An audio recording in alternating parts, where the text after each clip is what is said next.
All right, welcome back, Admin Mastermind and Teach Better Family. I have the honor and privilege to be with my good friend Todd Nesloney, as he was our featured guest on the Admin Mastermind this morning. And man, Todd, it was so good to have you a part of a pretty rich conversation this morning. Yeah, hey, I appreciate being invited. I love connecting with others because we learn so much more when we can actually get in the room and talk about stuff. Yes, and today we took a topic from one of our admin, and the conversation really was about just budget season right now and kind of how difficult that is, as far as looking at allocations, looking at budgets and programs, and then also just communicating that out to our staff and our community. And so that was really the bulk of our conversation, but also just in the spring, staff morale and like how to improve that. Because as we know, a lot of you are going through kind of a section in the calendar where, there's just not a break coming up right now. So, Todd, can you touch on, because I thought you provided some like fantastic ways to like help staff morale, especially during this time. Will you just share out kind of what was discussed and some of the things that you brought up? Yeah, so one of the things I talked about is one of the biggest things that I've heard from teachers is they just want time to get to know each other. And there's so much time spent on discipline and data and curriculum and all these things that they don't have time to get to know each other, and they don't want to get to know each other on campus. So, Mm-hmm. like, don't give me an icebreaker activity. Like, that's not what I mean by getting to know the people around me. And so, when my team started telling me things like that, one of the things we started doing that was really transformative was these monthly staff outings that were completely optional. And they happened a different day each month or a different evening. And sometimes the families were allowed. Sometimes it was just staff. Sometimes we paid for it. Sometimes they had to pay for themselves, but they could choose to come. So one month it may be a concert. The next month it may be goat yoga. The next month it may be paintball or painting with a twist, which is painting while you drink wine. Like just this variety of things for people who need that community and connection. They have that Mm-hmm. opportunity to get together off campus with no educational talk happening, to kind of build that relationship between each other. And if they didn't want to or they couldn't, they didn't have to. No harm, no Yeah. foul. Yeah. And it was kind of a perfect bridge when we were talking about staff morale and what to do with our staff, where folks were talking about just the allocation of funds, like, oh, we don't have a lot that's provided by the district. We have to really lean on PTA for those funds. And so sometimes it even came out of some of the admin's pocket for that.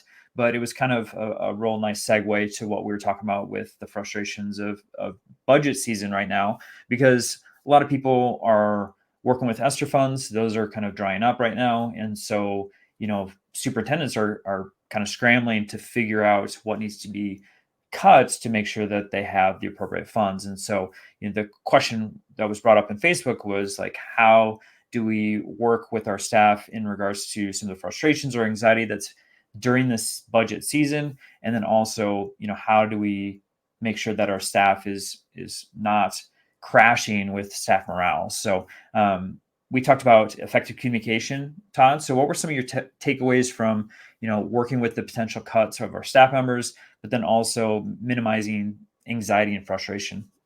Well, I think we have to be as open as possible with our people and let them know where the decision making process is happening and why decisions are happening and who they're going to be affecting and how we Mm-hmm. had to take all of that into effect. I think one of the biggest things is people think they know what a job does until they get in that job. And Yeah. so being able to communicate as much as possible about the hidden things that happen within our role is really important. But I think it's also important to remember that we are a people business. We focus very heavily on building that community, on building that family, on that you matter, you're a part of the success here. And so some careers and some business world and some non-business world, I mean, everybody can deals with people getting let go or Mm-hmm. jobs being dissolved. That's part of every single job, no matter, even if you work at McDonald's, sometimes people are going to be let go. And so how you handle it is what's important. And I think in our role as educators, because we are so family focused, people focused, connection focused, we have to be really cognizant of how that eliminated spot or removed person is going to affect people's psyche. And we have to be ready for that because we can just say, you're an adult. You should know how to let people go. You should understand how to move on. Like, we need these things to be successful. Yes, you are an adult. You should understand that. But I'm also an adult who, when I get a flat tire, I act like a freaking idiot, even though it's a flat tire. I'm an adult. I should know how to control or like when you're running low on gas and you're already 5 minutes late and you're like, oh my God, it's the worst day ever. And you're like, worst day ever? Really? I just need to stop for gas and I'm going to be 5 minutes late. So yes, we can say that, but everybody deals with emotions differently. And everybody defines the word hard differently. And so I think it's just taken into consideration of, we're never going to make everybody happy. We're never going to do it completely right. It's going in there, doing the best we can. And as we're going through the process, owning our mistakes, owning our moments of learning something, and making it better moving forward. Because letting people go, even when they need to be let go, it still isn't easy, at least not for me. Like, my personality, even when I knew that person wasn't a fit and that they didn't need to be in education, it still broke my heart to have that conversation because I'm dealing with a person. And so I think that that's the really difficult part of being in education, is having those hard conversations. But when you move up the ranks and take on different responsibilities in your career, that's part of moving on up the ranks, is having harder and harder and harder conversations. So it comes with the territory. Yeah. I thought the couple points here just that was stated as far as like educating the staff, right? A lot of times folks don't understand the budget.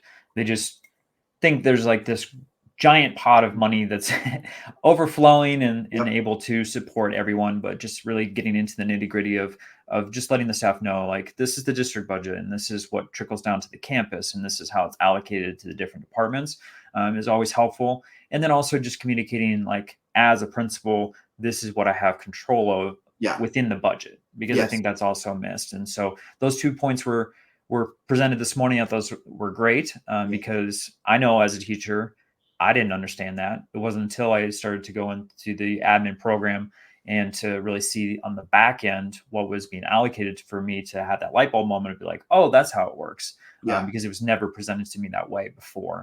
The other big portion of our conversation, Todd, because we didn't really get into too many questions. It was really just a really deep and ongoing conversation, was just how to support the staff members when facing that insecurity or maybe a program reduction. I know a couple people had talked about, like, hey, our staff allocation came out and, this program is being reduced and we're having to, like, put them into different spots, either on the campus or within the district. So, will you just share out kind of what was discussed in regards to supporting staff members that are having to go through that job insecurity? Yeah, I think, again, it comes with just being as empathetic as possible. Just letting people know, like, I don't like this decision either, but it is literally the only decision we have. And I think, like you said, we're just really diving into educating your people on how budgeting works. Because there's a lot of staff that are funded by grants or funded by government money that isn't always guaranteed. And it's not like I can take the rest of the money and reallocate it, because if I do that, then you got to get paid less, because I got to cut your salary to pay for this. Is that okay with you? Because if you're okay with everybody's salary getting cut, we can keep them. But otherwise, the government took this grant. Somebody, this emergency thing happened where we had to move the money, or else all these schools wouldn't have water. Like, whatever it's going to be, I think educating, and having that empathy that you're dealing with real people is so important. Yeah. And just supporting the feeling of loss. I think someone had brought up just the fact that as an administrator, we're almost having to put the hat of a counselor, a grief counselor on. And I think that is kind of in the position of administration. Like, that does happen. A lot of things go on. And so you are going to have to support that feeling of loss. And it's difficult because, like you said earlier, you're affecting a human being and their future and potentially their family and some of the things that are really deep and true to their heart. So we need to make sure that we're supporting as best as possible. And then, like you said, communicating effectively to make sure that they understand the reasoning behind it. It's about the budget and allocation. It's not about how I feel about you as a person. And we're never going to always get it right. So if you don't do it right, that's okay. As long as you're learning from it and making it better the next time and owning your mistakes in front of your people, that's where the greatness happens. Yeah, so true. All right, Todd. Well, it was amazing to have you this week for this conversation. I thought you provided so much wisdom as you did in this conversation. For those who are watching on YouTube and you haven't joined us for the Admin Mastermind, we are meeting every Tuesday morning, 9 a.m. Eastern time. Super simple. Just head over to teachbetter.com/mastermind, and that way you get the Zoom link that's for this Admin Mastermind. We'd love to have you there.